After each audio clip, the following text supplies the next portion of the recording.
begin. Please don't text. I would appreciate everyone's attention 100%. So this is all about photosynthesis, if you want next.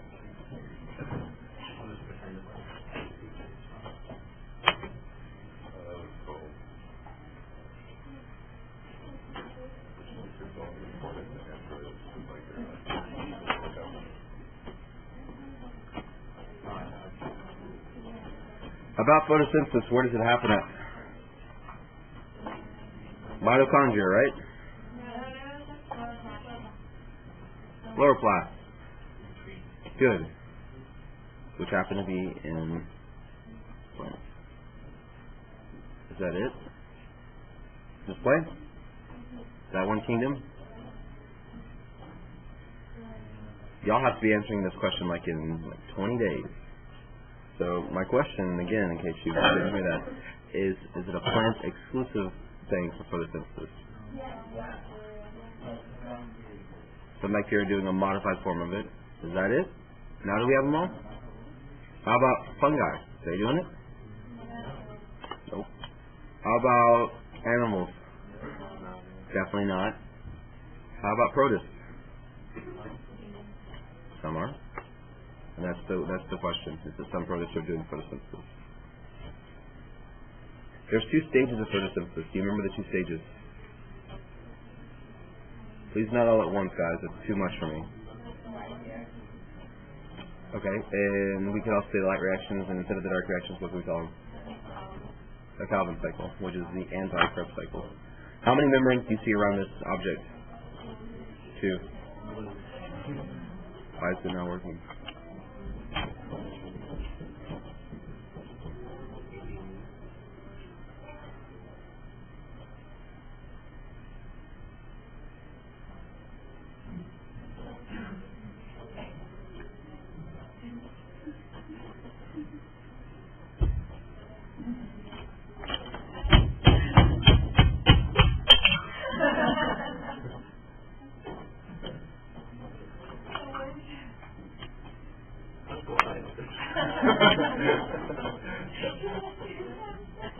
Technology.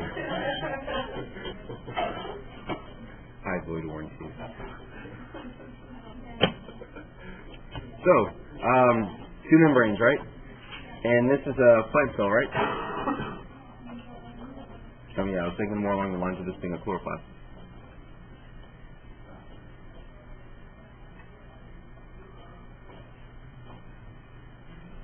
More specifically, we could study that inside the chloroplast you have a couple of things, and I'm going to zoom in on one of those major things, that being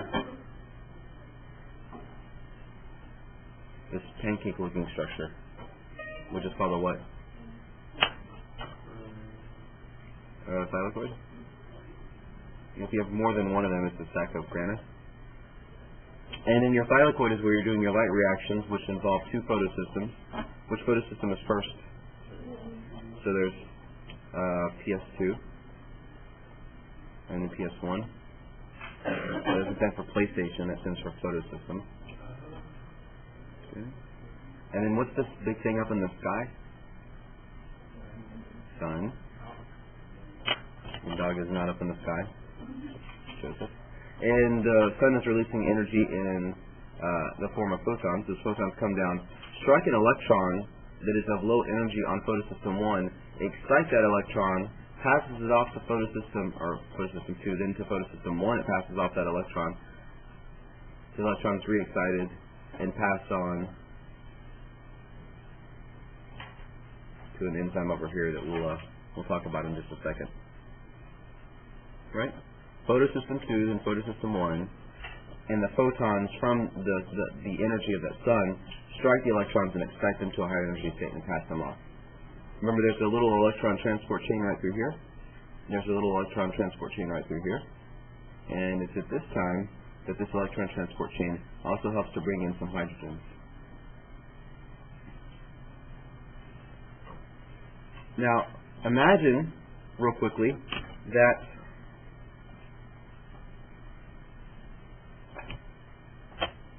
this little piece of magnesium that I've got in my hand Imagine that this is my electron, right there. And then I excite it, so now it's excited.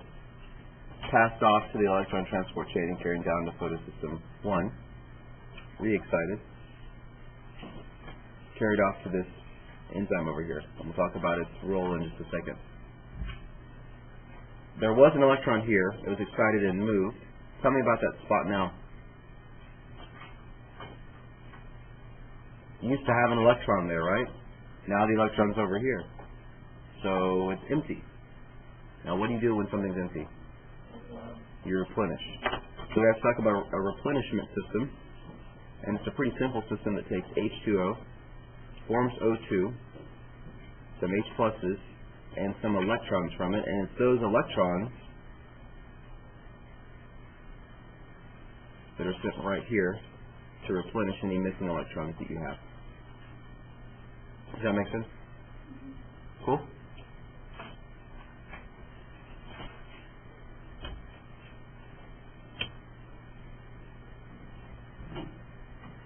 So those electrons are replenished.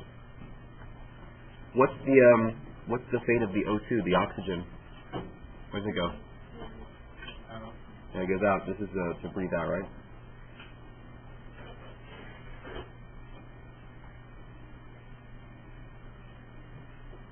Through what hole in the cell? Okay, so this is exiting through the stomata. The stomata is regulated by an important ion. What's the name of that ion that regulates the stomata? What? Yes, potassium. K+. Potassium regulates the stomatal opening. Remember the guard cells get big or small and that closes the port, if you will? Okay. So you see two mechanisms that are increasing this count of H plus by a whole lot.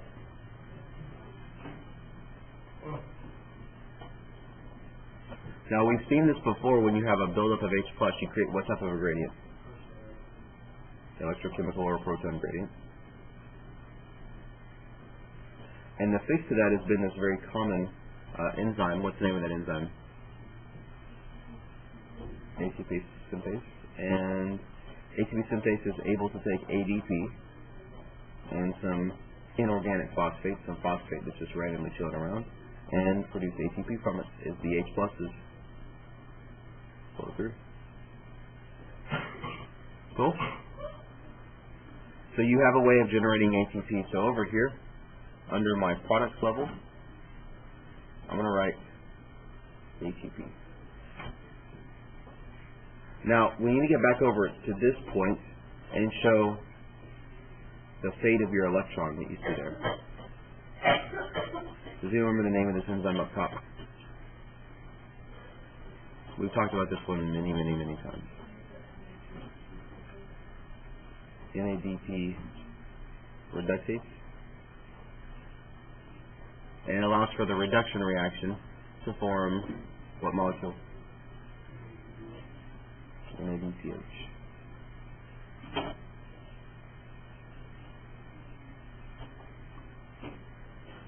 So obviously, what's another product? NADPH.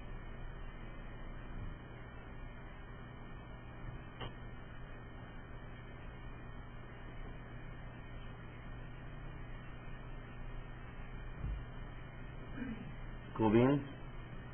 Do you understand this principle? So okay with this?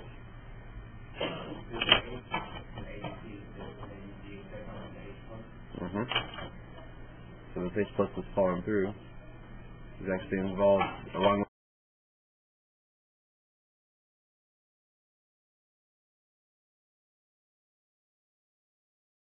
the electrons and doing this reaction that you see right there.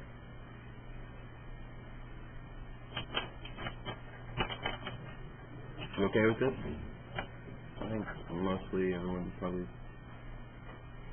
good with it. You know, the other thing to mention or to throw out there is what the, well, no, not what the state is of these. Maybe also talking about this thing called cyclic electron flow. When the electrons are bounced up to a higher energy level at photosystem 1, So when this happens and these electrons are excited at this point, it's all like throwing a ball from the air. There's actually two ways the ball can go. It could go this way, or it could go this way. This mechanism would represent a maintaining of linear flow. Look at this choice right there. Linear flow, as opposed to this.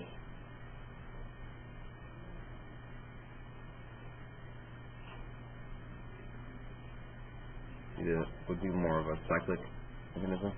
That's going to be cyclic electron flow. And if you think about it, if you throw the ball up in the air, what's the chance of you going to the right? What percentage? 50. What's the chance of you going left?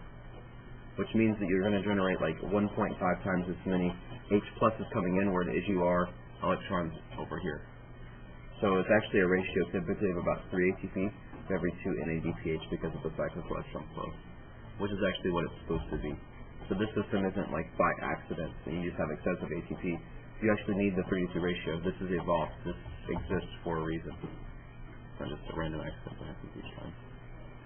Cool? Now, that right there is the light reactions, which is your test question typically. When they ask you about the Calvin cycle, which of course is going to occur in the stroma,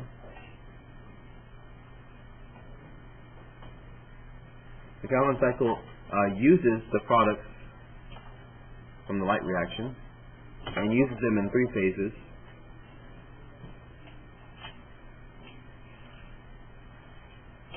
The incorporation phase of carbon, the reduction phase, and then lastly there's a regeneration phase of the rubisco bisphosphate of the beginning molecule we use, which is RUBP, rubisco bisphosphate. Some words or some books actually don't call it incorporation, they call it fixation. And basically in fixation, you add up all these CO2s together. So in step 1, you take all these CO2s and you combine them into like a bunch of C's connected with some O's. Then in reduction, you start to add H's. And the next thing you know, after you regenerate your RUBP, you're left with like a C6H12O6 or C3H6O3. Something along the lines of a pressure from this process. Good? Could you go over, I know everything is like looking at the different kinds of plants. Yeah, C3 versus C4? Yeah. Yes. Good job, both of you guys, on that one. Yes, we can. But before we do that, and before I forget, can someone go...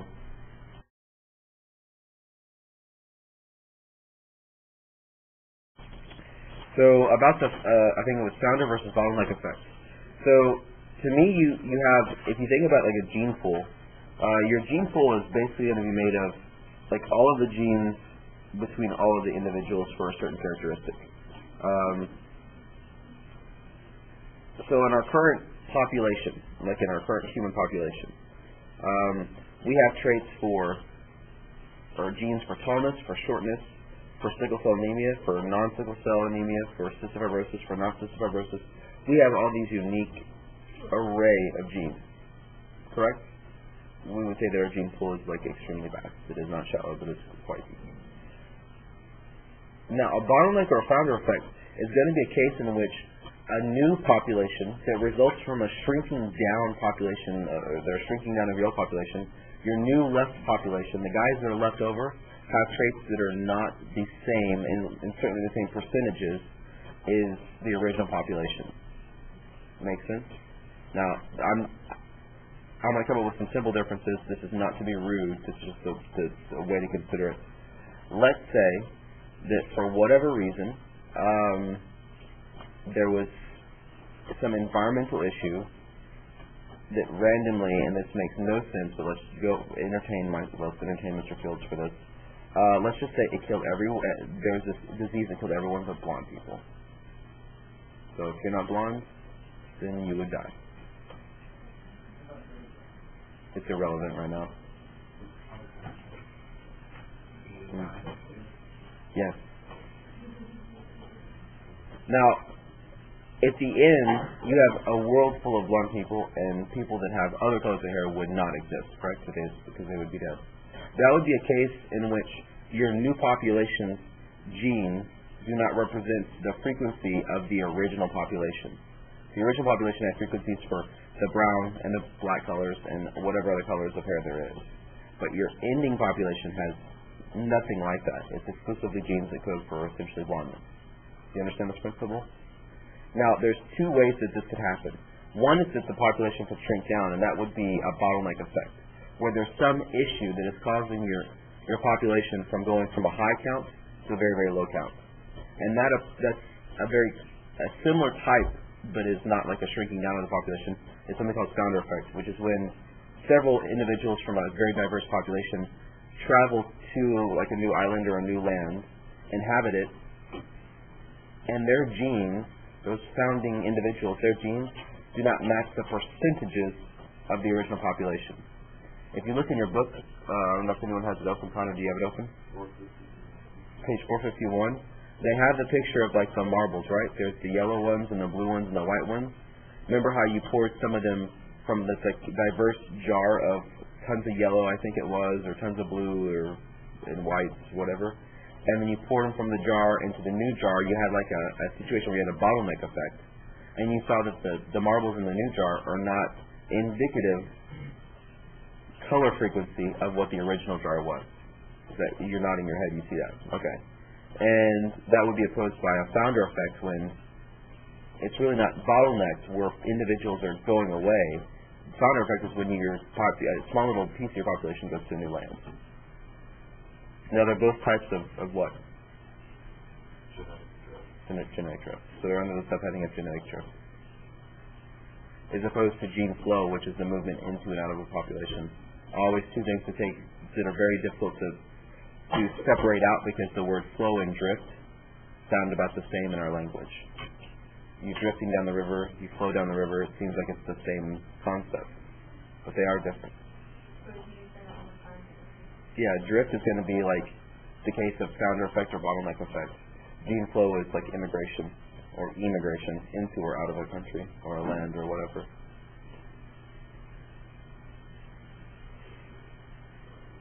Is that any of your questions? It's like that kind of view more yeah, or there's something that is removing those alleles from the system. Now,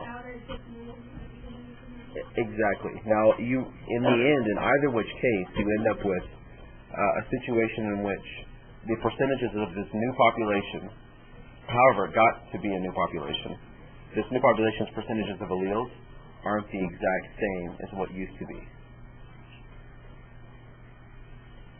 So really the difference between them is not like the outcome, it's more of the mechanism of how that outcome happens.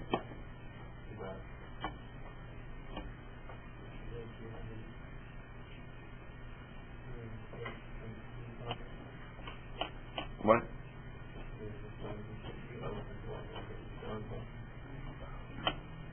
Oh no. I'm okay, buddy. Thank you. Other questions? Those are good questions, guys. I like those.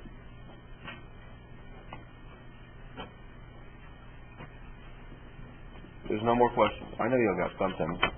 Work with me here.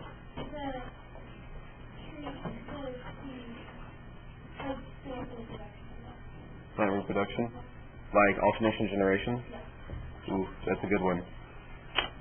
Alternation generations. Do y'all remember that a lot? No?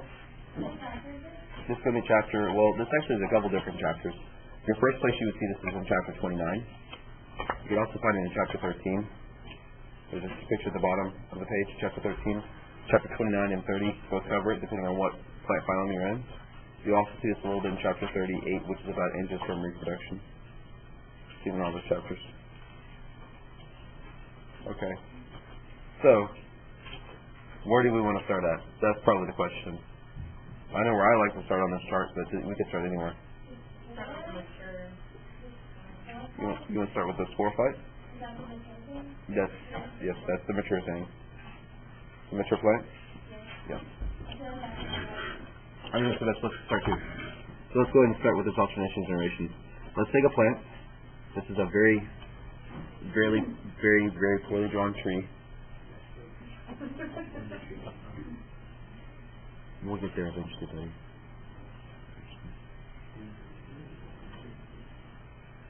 This is a sporophyte. Is this haploid or diploid? So it's 2N.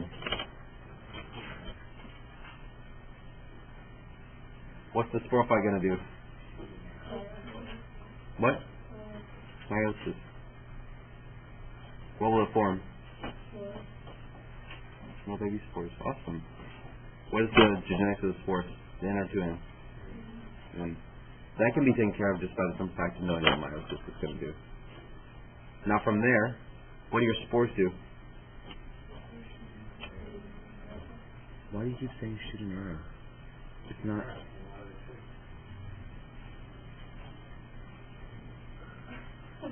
Someone did say mitosis, right? The product of mitosis is going to be something that's haploid still, so that shouldn't be any different. However, you produce this large structure that is called a what?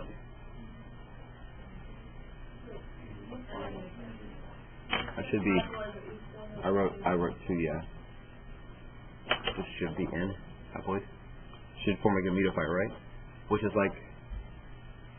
Now this is going to be a really poor drawing. Wow. That is horribly bad. That's my flower. That is disgusting. I'm so sorry. That's a flower, guys. You might just want to go ahead and write the word flower next to that, because that looks like an alien's eye. It's definitely, I'm like the worst biologist out in the world. Your question, Elise.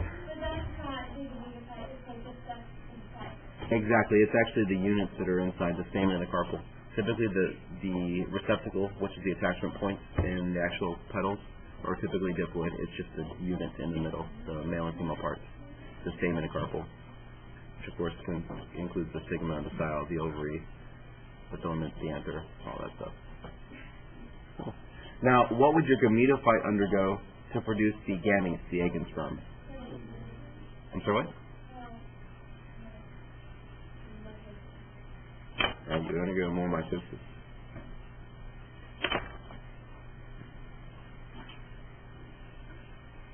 Mitosis.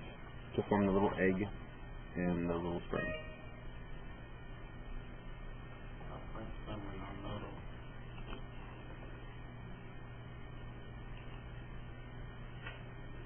Do it? It depends. The early plants, their sperm is nodal. Yes, some of them are swimming. Ferns. That's why, like, a lot of these plants do need water for fertilization. Right? The pteridophytes, the mosses and the ferns would both follow that case. Like, not trees. Bryophytes, the mosses. Yeah. That's correct. Like your Gymnosperms and Angiosperms don't need swimming sperm, they need sperm that are mobile by some mechanism. So you have your gametes, right? The little egg or the little sperm. And of course they're going to come together to do what? What's the product of fertilization? Okay, I'll take this one. It's zygote. I'll do that one, I think.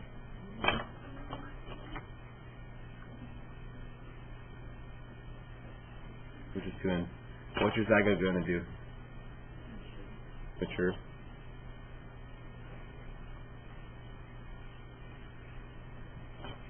And it'll become the sporophyte. Double fertilization is something. This is one chart that's for alternation of generations. Also gin. Double fertilization. We won't have time to talk about today. I mean, we can talk about it tomorrow if you like. But it's the case in which you have 2 sperm plus 1 egg. And we can talk about that some tomorrow. Now, we still have time. I just don't have time to get into this. Remember that we are doing something like this, but when we do meiosis,